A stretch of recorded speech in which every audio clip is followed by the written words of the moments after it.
दोस्तों स्वागत है आप सभी का आपके अपने यूट्यूब चैनल बीएस सेंटर में। यहाँ पर हम लोग बीबीएम की यूनिवर्सिटी का पॉलिटिकल साइंस मेजर 9 का एक मोस्ट इंपोर्टेंट क्वेश्चन देख रहे हैं कि भारतीय पुनर्जागरण में राजा राम मोहन राय की भूमिका का विस्तृत वर्णन कीजिए। भारतीय पुनर्जागरण में राजा राम मोहन राय का क्या भूमिका है उसके बारे में आपको बताना है। ये भी आपका एक मोस्ट इंपोर्टेंट क्वेश्चन है। 15 नंबर के लिए क्वेश्चन आप लोग फिक्स कर लिए कि ये क्वेश्चन आएगा, ठीक है। 15 नंबर में क्वेश्चन पूछा जाएगा, गारंटी है। फिक्स कर लीजिए इसको और देख के जाइए जो हम आपको बता रहे हैं। पूरा वीडियो को आप लोग देखिए ताकि क्वेश्चन देगा तो आप आराम से इसको लिख सकें। तो पूरा वीडियो को आप लोग क्या करेंगे, देखेंगे। चैनल पर दोस्तों ने तो आप लोग चैनल को सब्सक्राइब कर लीजिए। वीडियो पसंद आए तो वीडियो को लाइक करके अपने दोस्तों में इसको शेयर भी कर दीजिएगा, ठीक है। समझते हैं हम लोग भारतीय पुनर्जागरण का मतलब क्या होता है। पहले आप लोग इस चीज को समझ लिए और उसके बाद हम लोग देखेंगे कि राजा राम मोहन राय का इसमें क्या भूमिका रहता है, क्या रोल यहाँ पर रहता है।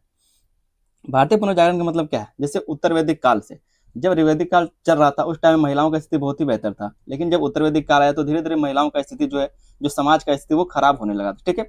तो धीरे धीरे चलते चलते आज जो हमारा 19वीं सदी आ गया, इस टाइम में आप देखते हो कि सती प्रथा, बाल विवाह, जाति पाति, छुआछूत, ठीक है, महिलाओं की दयनीय स्थिति, ये सब क्या है तो कुछ प्रॉब्लम होने लगे थे। तो इन सब चीजों को धीरे धीरे जब खत्म करने के लिए काम किए गए, संशोधन कह सकते सुधार करने के लिए जो काम किए गए, तो उसी को भारतीय पुनर्जागरण कहा गया। जब महिलाओं की स्थिति को सुधारने का प्रयास किया गया, सती प्रथा को खत्म किया गया, बाल विवाह को खत्म किया गया, जाति पाति को कम किया गया, ठीक है, छुआछूत को हटाया गया, तो ये सब जो शुरुआत किए गए इसी को भारतीय पुनर्जागरण कहा जाता है। पुनर्जागरण का मतलब होता है पुनः जागना। जो चीजें अब दब चुकी थी, जैसे कि आप हमारी संस्कृति को लोग कम आंकने लगे थे, संस्कृति को धीरे धीरे खत्म करने पर लगे थे, ठीक है, महिलाओं को बिल्कुल ना के बराबर सम्मान इज्जत देने लगे थे। तो इन सब चीजों को फिर से शुरुआत करना, महिलाओं को फिर से इज्जत दिलाना, बाल विवाह को खत्म कर देना, जो विधवा पुनर्विवाह उसको चालू करवाना, ठीक है, इन सभी चीजों को जो फिर से शुरू कराया गया उसी को भारतीय पुनर्जागरण कहा जाता है। तो इसमें राजा राम मोहन राय का क्या भूमिका है उसके बारे में आपको बताना है। ये भी आपका एक मोस्ट इंपोर्टेंट क्वेश्चन है। समझते हैं इस क्वेश्चन के आंसर को। एक छोटा सा यहाँ पर भूमिका लिखा है, उसको आप लोग समझ लीजिए, ठीक है। कहा जा रहा है कि 19वीं शताब्दी में भारत में सामाजिक, धार्मिक, शैक्षणिक और बौद्धिक जागरण की जो नई लहर उत्पन्न हुई उसे भारतीय पुनर्जागरण कहा जाता है। क्या कहा गया कि 19वीं सदी में भारत में जो सामाजिक, धार्मिक, शैक्षिक और बौद्धिक जागरण की जो नई लहर उत्पन्न हुई उसे ही भारतीय पुनर्जागरण कहा जाता है। इस पुनर्जागरण ने भारतीय समाज को अंधविश्वास, कुरीतियों और सामाजिक बुराइयों से बाहर निकालकर आधुनिक विचारों की ओर अग्रसर किया है। मतलब जो बुराइयां थी, जैसे हम आपको एक उदाहरण दिए थे सती प्रथा का, बाल विवाह का, ठीक है, जाति पाति, छुआछूत, महिलाओं की जो दयनीय स्थिति हो रही थी उसके बारे में कहा जा रहा है, ठीक है। कहा जा रहा है कि इस पुनर्जागरण ने भारतीय समाज को अंधविश्वास, कुरीतियों और सामाजिक बुराइयों से बाहर निकालकर आधुनिक विचारों की ओर अग्रसर किया है। इस जागरण के सबसे प्रमुख नेता राजा राम मोहन राय थे, और ये जो पुनर्जागरण था इसके जो सबसे प्रमुख नेता थे वो थे राजा राम मोहन राय।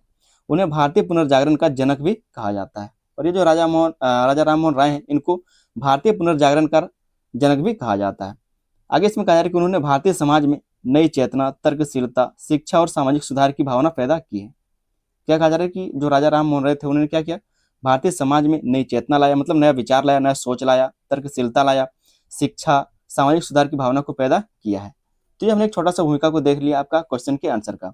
आगे दोस्तों हम देखते हैं कि भारतीय पुनर्जागरण में राजा राम मोहन राय की क्या भूमिका रहती है। राजा राम मोहन राय की क्या भूमिका है। पहले जो इनका भूमिका देखने को मिलता है वो है सामाजिक सुधारों के अग्रदूत। ये समाज सुधार के अग्रदूत रहे हैं, ठीक है, इनके द्वारा इसका शुरुआत किया गया है। कहा जा रहा है कि राजा राम मोहन राय ने भारतीय समाज में फैली अनेक सामाजिक बुराइयों के विरुद्ध संघर्ष किया।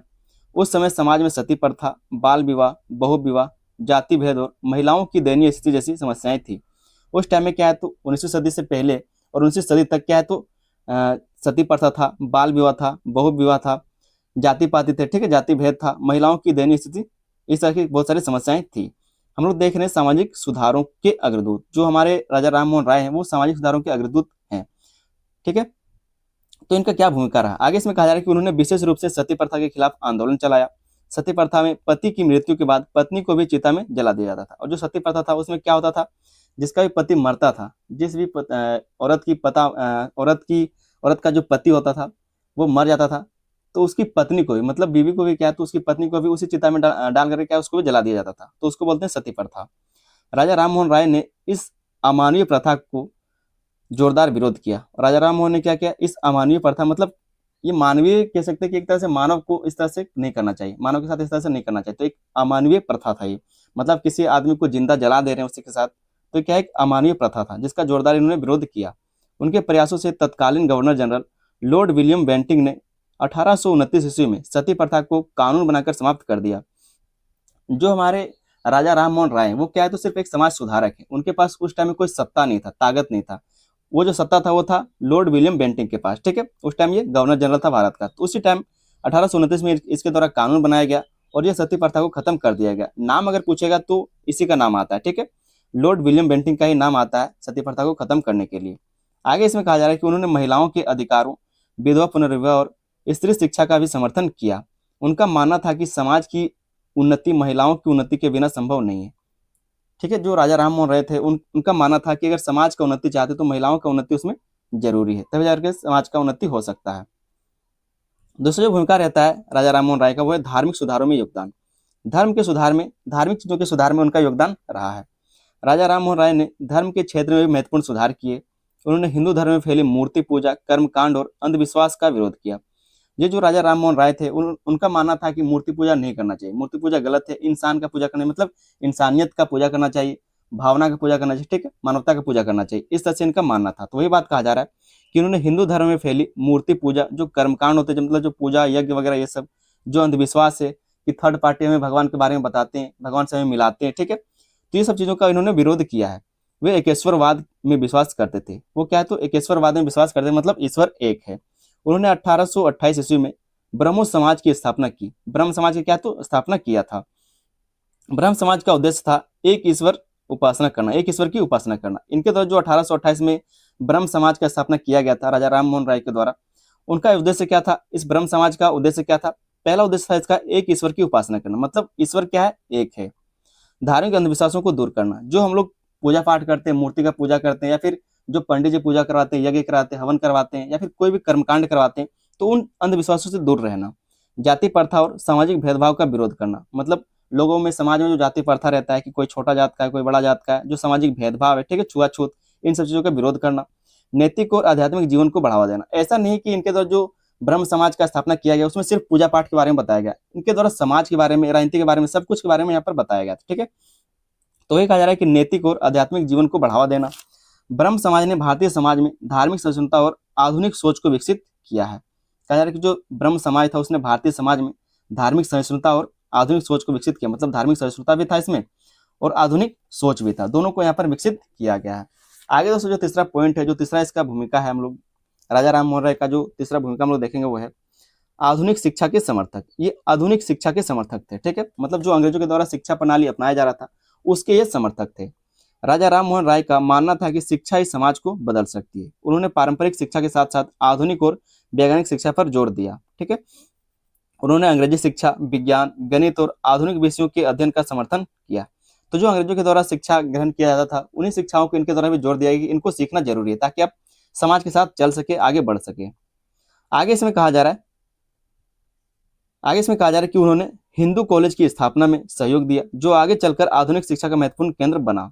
उन्होंने संस्कृत की पुरानी पद्धति के बजाय व्यवहारिक और वैज्ञानिक शिक्षा को अधिक उपयोगी माना। जो पहले संस्कृत पद्धति था, ठीक है, संस्कृत में चीजों को सिर्फ धर्म के बारे में पढ़ाया जाता था, फिर संस्कृत में चीजों को समझाया पढ़ाया जाता था, तो उसके वजह जो व्यवहारिक चीज है, जो प्रैक्टिकल चीज है, जैसे कि अंग्रेज यहाँ पर आए थे तो अंग्रेजी को लेकर के आए थे और वो हम लोग से ज्यादा विकसित थे, तो उन चीजों को राजा राम मोहन के द्वारा हमें क्या मानने के लिए कहा जाता था, ठीक है, उनका ये सपोर्ट करते थे, समर्थक करते थे। चौथा जो यहाँ पर हम लोग इनका भूमिका को देखेंगे वो है प्रेस और अभिव्यक्ति की स्वतंत्रता के समर्थक। ये प्रेस और अभिव्यक्ति के स्वतंत्रता के समर्थक थे, क्योंकि ये खुद भी क्या है तो लेखक हैं। तो कहा जा रहा है कि राजा राम मोहन राय ने प्रेस की स्वतंत्रता का समर्थन किया है। उनका मानना था कि स्वतंत्र प्रेस से जनता में जागरूकता फैलती है। अगर प्रेस स्वतंत्र रहेगा तो वो अच्छे से लिख पाएगा, ठीक है, चीजों को सच्चाई से बता पाएगा, तो इससे क्या होगा, जनता में जागरूकता फैल पाएगा। उन्होंने कई समाचार पत्रों का प्रकाशन किया जिनमें संवाद कौमुदी है, ठीक है, या फिर मीरात उल अखबार है, विशेष रूप से प्रसिद्ध थे। इनके द्वारा जो संवाद कौमुदी है या फिर जो मीरात उल अखबार है, ये सब क्या है तो विशेष रूप से प्रसिद्ध है। इनके द्वारा कई सारे समाचार पत्रों का प्रकाशन भी किया गया है। इन पत्रों के माध्यम से उन्होंने सामाजिक सुधार, शिक्षा और राजनीतिक जागरूकता का प्रचार किया है। तो ये सब हम लोग क्या देख रहे हैं, सब राजा राम मोहन राय के कुछ भूमिकाओं को देख रहे हैं जो आपका भारतीय पुनर्जागरण उसमें। पांचवा जो क्वेश्चन है वो है भारतीय राष्ट्रवाद की भावना का विकास। भारतीय राष्ट्रवाद की भावना का विकास मतलब भारत का जो राष्ट्रवाद है, मतलब देश से प्रेम की भावना, जो उसका विकास इनके द्वारा किया गया।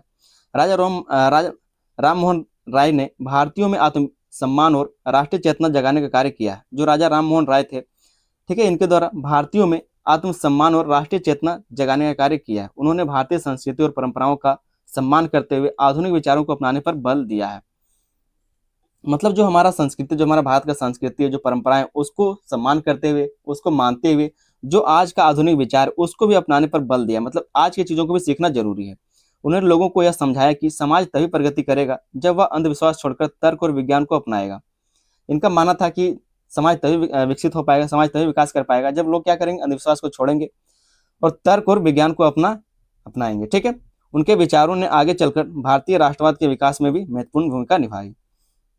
कहा जा रहा है कि उनके विचार जो थे ये कि जो हमारा संस्कृति, जो हमारा परंपरा है उसको साथ लेकर चलिए और जो आज का आधुनिक विचार उसके साथ हमें आगे बढ़ना होगा। तो जो अंधविश्वास उसको छोड़ करके तर्क और विज्ञान के साथ चलना चाहिए। इनका जो ये विचार था वो आगे चलकर भारतीय राष्ट्रवाद के विकास में महत्वपूर्ण भूमिका निभाता है। पांचों जो इनका भूमिका है राजा राम मोहन राय का, वो है पूर्व और पश्चिम के बीच समन्वय। पूर्व और पश्चिम के बीच समन्वय। राजा राम मोहन राय ने भारतीय संस्कृति और पाश्चात्य विचारों के बीच संतुलन स्थापित करने का प्रयास किया। पाश्चात्य का मतलब होता है वेस्टर्न या फिर पश्चिमी। तो जो राजा राम मोहन राय थे उन्होंने भारतीय संस्कृति और पश्चिमी संस्कृति के विचारों के बीच में क्या है, संतुलन स्थापित करने का प्रयास किया है। वे ना तो पूरी तरह पश्चिमी संस्कृति के समर्थक थे और ना ही अंध रूप से पुरानी परंपराओं के पक्षधर। मतलब वो ना ही हमारे जो भारतीय अंधविश्वासी चीज था उसके पक्षधर थे और ना ही जो पश्चिमी संस्कृति उसके पूरा समर्थक थे। मतलब दोनों को समन्वय लेकर चले, दोनों का संतुलन बना करके वो चलना चाहते हैं। मतलब हमारा जो संस्कृति, जो परंपरा है उस वो तो होगा ही होगा, लेकिन जो पश्चिमी देश का कल्चर है, जो संस्कृति है, जो विचार है, जो शिक्षा है, उसको भी साथ में लेकर के चलने के लिए कहा जाता था। आगे इसमें कहा जा रहा है कि उन्होंने भारतीय आध्यात्मिकता और पश्चिमी विज्ञान एवं तर्कशीलता का समन्वय करने की कोशिश की। इसी कारण उन्हें आधुनिक भारत का निर्माता भी कहा जाता है। ठीक है। तो यहाँ पर हमने जो राजा राम मोहन राय है उनके भूमिकाओं को देख लिया भारतीय पुनर्जागरण में। आगे कुछ इनके उपलब्धियां उसको देख लीजिए। राजा राम मोहन राय की प्रमुख उपलब्धियां। पहले जो इनका उपलब्धि है वो है सती प्रथा के उन्मूलन में महत्वपूर्ण योगदान। इनके द्वारा सती प्रथा के उन्मूलन में महत्वपूर्ण योगदान दिया गया। मतलब इनके द्वारा ये कह सकते हैं तो जो सती प्रथा था उसको खत्म किया गया। हालांकि जो विलियम बेंटिक थे उसके द्वारा कानूनी रूप से खत्म किया गया, लेकिन इनका योगदान बहुत ही ज्यादा रहा था। दूसरा है ब्रह्म समाज की स्थापना। इनके द्वारा ही 1828 में ब्रह्म समाज की स्थापना की गई। तीसरा है महिला अधिकारों और शिक्षा का समर्थन। महिला के अधिकारों का इन्होंने बात किया, शिक्षा का समर्थन दिया कि महिलाओं को भी शिक्षा जरूरी है, महिलाओं को भी शिक्षा ग्रहण करना चाहिए। आधुनिक शिक्षा का प्रचार किया। प्रेस की स्वतंत्रता के पक्षधर थे ये। सामाजिक एवं धार्मिक सुधार आंदोलन के नेतृत्व करते हैं। ठीक, मतलब नेतृत्व करता थे ये। तो इस तरह से इसकी कुछ उपलब्धियां भी थी। आगे दोस्तों हम लोग एक छोटा सा निष्कर्ष देख लेते हैं। कहा जा रहा है निष्कर्ष में कि राजा राम मोहन राय भारतीय पुनर्जागरण के सबसे महान नेता थे। ऐसे तो भारतीय पुनर्जागरण कई सारे नेता थे, जैसे कि राजा राम मोहन राय एक हो गए आपके, फिर हो गया आपका ईश्वर चंद्र विद्यासागर, स्वामी दयानंद सरस्वती, ठीक है, स्वामी विवेकानंद, ज्योतिबा फुले, इस तरह से बहुत सारे समाज सुधारक थे। लेकिन ये जो है बहुत महान व्यक्ति थे राजा राम मोहन राय। इनके द्वारा बहुत सारे सामाजिक आंदोलन किए गए, बहुत सारे सुधार भी किए गए। तो इसमें कहा जा रहा है कि राजा राम मोहन राय भारतीय पुनर्जागरण के सबसे महान नेता थे। उन्होंने भारतीय समाज को नई दिशा दी और आधुनिक भारत की नींव रखी। उन्होंने उनके प्रयासों से भारतीय समाज में सामाजिक सुधार, धार्मिक जागरण, आधुनिक शिक्षा और राष्ट्रीय चेतना का विकास हुआ है। वे न केवल एक समाज सुधारक थे बल्कि आधुनिक भारत के निर्माता, मानवतावादी और प्रगतिशील विचारक भी थे। भारतीय इतिहास में उनका योगदान सदैव अमर रहेगा। तो इस तरह से एक छोटा सा आप लोग निष्कर्ष लिख लीजिएगा। ठीक है। उम्मीद करते दोस्तों क्वेश्चन का आंसर आपको समझ में आया होगा। ठीक है। राजा राम मोहन के क्या भूमिका थी भारतीय पुनर्जागरण में, उसके बारे में आपको बताना था। शॉर्ट क्वेश्चन था, 15 नंबर का क्वेश्चन पूछा जाता है बार बार। ठीक है। तो इसको आप ध्यान से रखिएगा। चैनल पर नहीं तो आप लोग चैनल को सब्सक्राइब कर लीजिए। वीडियो पसंद है तो वीडियो को लाइक करके अपने दोस्तों में इसको शेयर भी कर देना है। मिलते हैं हम लोग किसी अगले वीडियो में, तब तक के लिए धन्यवाद। जय हिंद।